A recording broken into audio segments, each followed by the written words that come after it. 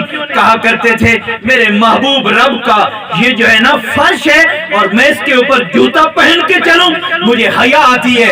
جس فرش کے اوپر اس کے نام مقدس کی تعظیم کرنے سے اس نے مجھے کرم فرمایا اور مجھے اس مقام سے نوازا ہے، اس لیے میں جوتا نہیں پہنوں گا۔ اور سنیے میرے دوستو، پھر اللہ نے بھی ایسے نوازا کہ جس راستے سے بشر گزرتے تھے نا وہاں پہ کبھی کسی جانور نے گوبر نہیں کیا۔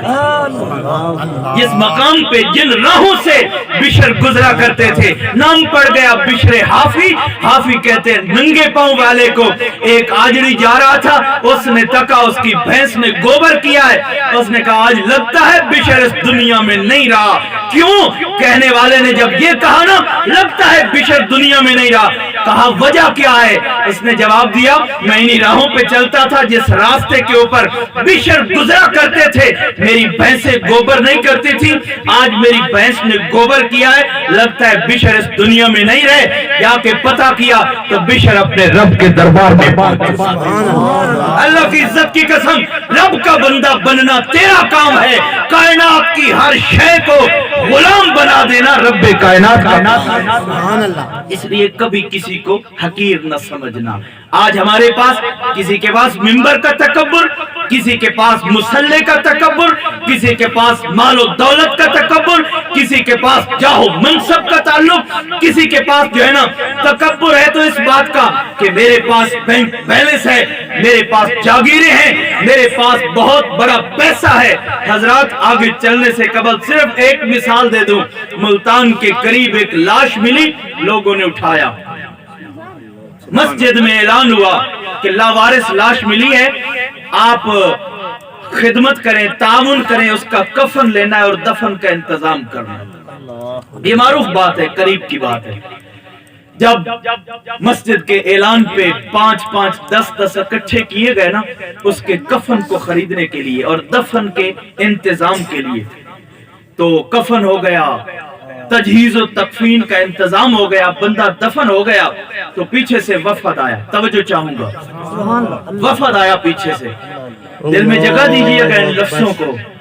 حضرات پیچھے سے وفد آیا، میرا پیغام ہر اس شخص کے نام ہے جو اپنی دولت پہ گھمنڈ کر بیٹھا ہے، اپنی کاروں اور کوٹھیوں کو سب کچھ سمجھ بیٹھا ہے، وہ شخص جس کو کفن دفن دے دیا گیا تھا۔ وفد آیا، انہوں نے کہا ہم نے سنا ہے کہ تمہیں ایک لاش ملی ہے۔ بتایا گیا جی ملی ہے۔ کیا کیا تم نے؟ کس نے انتظام کیا؟ کس نے پیسہ لگایا؟ تو انہوں نے جواب دیا ایک ہو تو بتائیں، ایک ہو تو بتائیں کہ فلاں شخص نے یہاں پہ خرچہ کیا ہے، فلاں شخص نے پیسے دیے، فلاں نے کفن خرید کے دیا ہے۔ کہا بتاؤ تو صحیح نا کس نے خرچہ کیا؟ انہوں نے کہا ہم نے تو مسجد میں اعلان کیا تھا، کسی نے 5 دیے، کسی نے 10 دیے۔ حضرات ان کی چیخیں نکل گئی، رونے لگ گئے۔ انہوں نے کہا ہم نے کوئی غلطی کی ہے؟ ہم نے تو آپ کے میت کو تجہیز و تکفین سارا انتظام کیا، دفن کیا، آپ چلانا شروع کر دیا۔ انہوں نے کہا ہم اس بات پہ نہیں رو رہے، آپ کا شکریہ ادا کرتے ہیں، آپ کو سلام محبت پیش کرتے ہیں، لیکن رو اس بات پہ رہے ہیں جس کے کفن دفن کے لیے 5 روپے اکٹھے کیے گئے وہ 12 مربے کا مالک تھا۔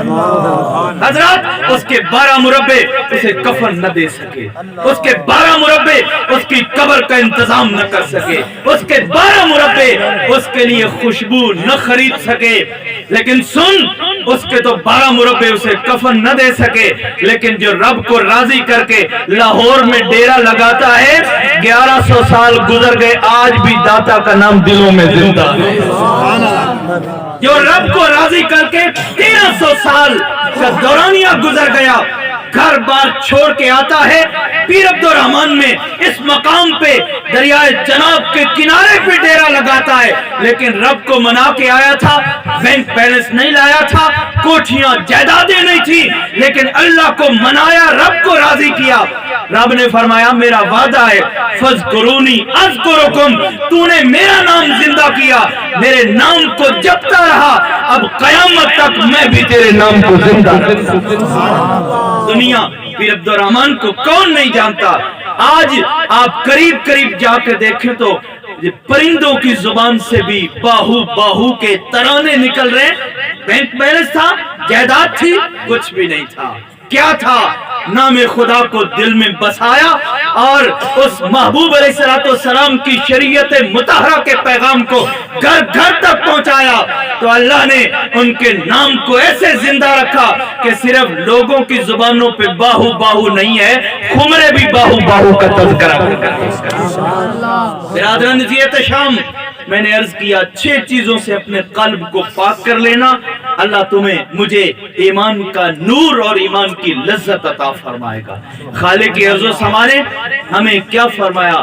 فرمایا کہ اے ایمان والو تقوی اختیار کرو، وَلْتَنْظُرْ نَفْسٌ مَا قَدَّمَتْ لِغَدٍ، اور ہر بندہ دیکھے میں نے کل کے لیے کیا بھیجا ہے۔ میرے دوستو، میرے بزرگوں، یاد رکھو گھر میں بیٹھا بوڑھا باپ تیری جنت، گھر میں بیٹھی بوڑھی ماں تیری جنت۔ یہ جب سائے چلے جاتے ہیں تب ان کی عظمت کا احساس ہوتا ہے۔ یہ صاحبان رحمت جب تک گھروں میں ہے نا، ان سے ضرور استفادہ کرنا، اور اگر احادیث طیبات کا آپ مطالعہ کر کے دیکھیں نا تو جنت تو ہے ہی ماں کے قدموں کے نیچے، الجنت تحت اقدام الامہات، ماں کے قدموں کے نیچے اللہ نے جنت رکھی ہے، اور جنت کا دروازہ اللہ نے تیرا باپ بنا دیا۔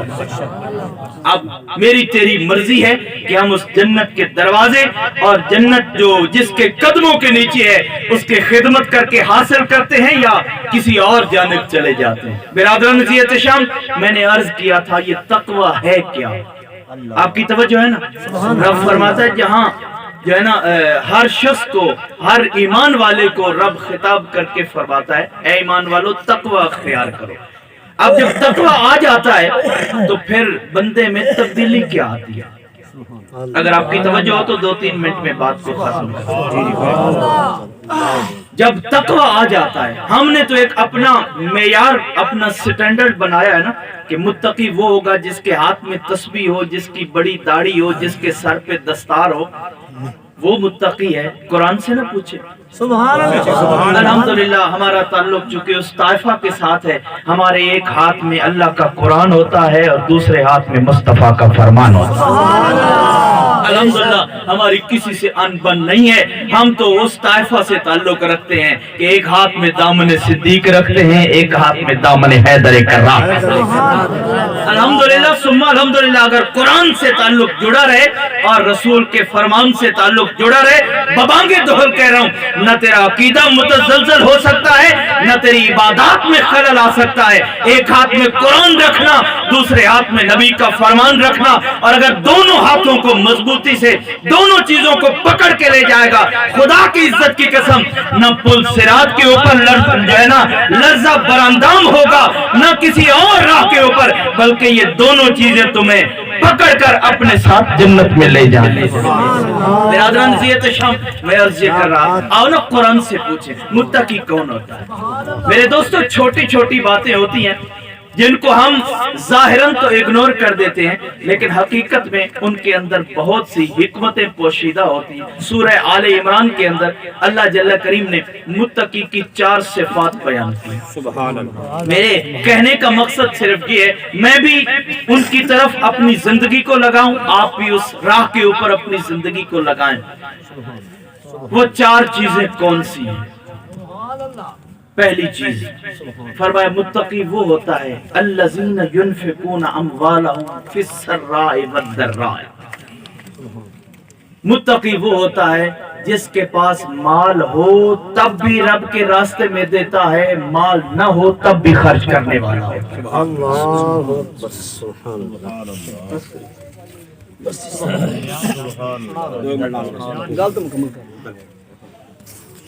پہلی علامت کیا ہے کہ متقی کا دل سخی ہوتا ہے، متقی کنجوس نہیں ہوتا، جیب کو تالے لگا کے نہیں رکھتا۔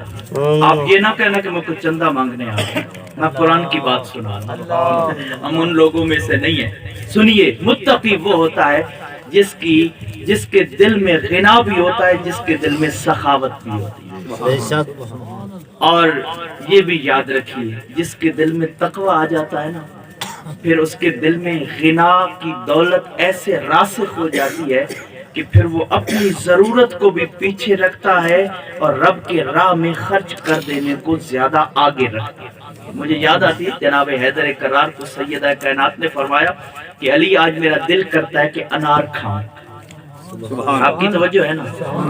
کون ہے جس کو آل بیت رسول سے پیار، محبت، عقیدت اور مودت کا رشتہ جس کا نہ ہو؟ اب سنیے، ہمارا تعلق رشتہ محبت و عقیدت آل بیت رسول سے، ان کے معمولات مقدسہ بھی دیکھی۔ سیدہ کائنات نے صرف ایک ڈیمانڈ کی کہ آج دل کرتا ہے میں انار کھاؤں۔ جناب حیدر کرار سے عرض کیا، ایک ہاتھ میں دینار لے کے بازار چل پڑے۔ راستے میں ایک شخص ملا، کہا ضرورت مند ہو، سنا ہے آل رسول کے دروازے پہ جو آتا ہے کبھی خالی نہیں جاتا۔ ایک دینار لے کے گئے تھے، اس کے ہاتھ میں تھما دیا، واپس پلٹ آئے۔ سیدہ کائنات فرماتی ہیں کہ میں نے جب ان کے چہرے کو دیکھا نا تو مجھے محسوس ہو گیا کہ علی ہے، یقیناً رب کی راہ میں دے کے آیا ہوگا۔ میرے دل سے بھی انار کھانے کی جو خواہش تھی وہ ختم ہو گئی۔ فرمایا کہ ابھی ہم بیٹھے باتیں ہی کر رہے تھے، دروازے پہ دستک ہوئی، سلیمان فارسی نے دروازہ کھٹکھٹایا، کہا حیدر کرار گھر میں ہے؟ جی میں گھر میں ہوں۔ فرمایا آپ کا تحفہ لایا ہوں، دربار محمد مصطفیٰ سے آیا۔ کیا لائے ہو؟ کیا لائے ہو؟ کہا انار لایا ہوں، انار لایا ہوں۔ کتنے انار ہیں؟ دروازہ کھولتے ہی سوال پوچھا، کتنے انار؟ کہا 9۔ کہا جاؤ یہ میرے نہیں ہیں، یہ کسی اور کے ہوں گے۔ آقا نے آپ نام لے کے بھیجا ہے کہ میری طرف سے انار کے تحفے جا کے دے گو۔ فرمایا نہیں، قرآن میں علی نے پڑھا ہے من جاء بالحسنۃ فلہ عشر امثالھا، کہ جو ایک دیتا ہے اللہ ایک کے بدلے 10 دیتا ہے۔ یہ 9 کسی اور کے ہوں گے، علی کے حصے کے 10 ہی ہوں گے۔ سلیمان فارسی نے جیب سے ایک انار نکالا، فرمایا یہ تو میں نے تبرک کا نفل لیے رکھ لیا تھا، یہ 10 آپ کے ہی تھے۔ حضرات رب کی راہ میں خرچ کر کے دیکھ، اللہ کی عزت کی قسم، وہ ایک کے بدلے 10 بھی دیتا ہے، 70 بھی دیتا ہے، 700 بھی دیتا ہے۔ فرمایا متقی کی علامت یہی ہے کہ رب کے راستے کے اوپر خرچ کرتا ہے۔ دوسری علامت والکاظمین الغیظ، غصے کو پی جانے والا، اینٹ کا جواب پتھر سے نہیں دیتا، ایک تھپڑ کے بدلے 10 نہیں لگاتا۔ کوئی گریبان پکڑ لے تو یہ نہیں کہتا کہ تو نے 2 بندوں کے سامنے مجھے رسوا کیا، میں بھرے بازار میں تیری عزت کو نیلام نہ کروں، مجھے چودھری اور مار صاحب نہ کہنا۔ بلکہ متقی وہ ہے جس کے بارے میں رب کا قرآن یہ بتاتا ہے جب اسے غصہ آتا ہے نا، والکاظمین الغیظ، وہ غصے کو پی جاتا ہے، والعافین عن الناس، اور پھر کہتا ہے میں نے رب کے لیے تجھے معاف کر دیا، پھر دل میں بغض نہیں رکھتا۔ واللہ یحب المحسنین، پھر احسان بھی کر دیتا ہے۔ میرے دوستو، میرے بزرگوں، آؤ اپنی زندگیوں میں بھی ان چیزوں کو لاگو کروں، آپ بھی ان چیزوں کو لاگو کریں۔ اللہ مجھے بھی عمل کی توفیق دے، اللہ آپ سب کو بھی عمل کی توفیق